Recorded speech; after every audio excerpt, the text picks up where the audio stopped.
C'est un petit bout de femme intrépide, têtue, sur les routes souvent dangereuses du Pakistan et qui existe vraiment dans la vie. La photoreporter Sarah Caron. Elle a prêté ses traits et raconté son histoire particulière avec ce pays au dessinateur Hubert Maury qui a fait d'elle une vraie héroïne de BD. On a associé le côté documentaire à l'aventure, à la bande dessinée traditionnelle, avec ses codes traditionnels. Quand vous voyez des bagnoles rouler, vous les voyez avec des petits traits, des petits nuages de fumée, il y a des onomatopées.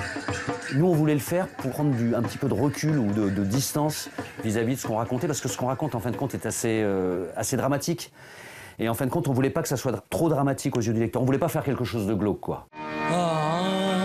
Sarah Caron débarque au Pakistan, le pays des purs, en 2007. Le président Musharraf vient de décréter l'état d'urgence. Face à lui, une femme, l'ancienne première ministre Benazir Bhutto, se dresse sur son chemin.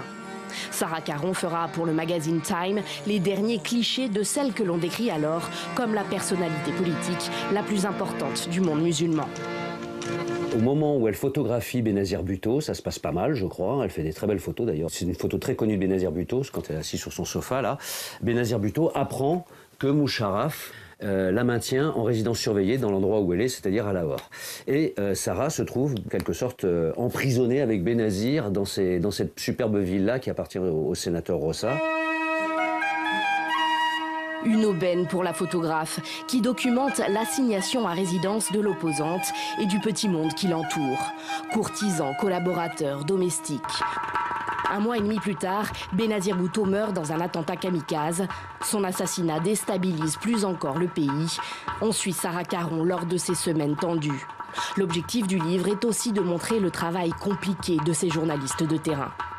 C'était rendre un hommage en quelque sorte à ces reporters qui risquent leur vie, qui gagnent pas bien leur vie, qui sont toujours sur la brèche et qui sont finalement très utiles parce qu'ils nous permettent de comprendre le monde.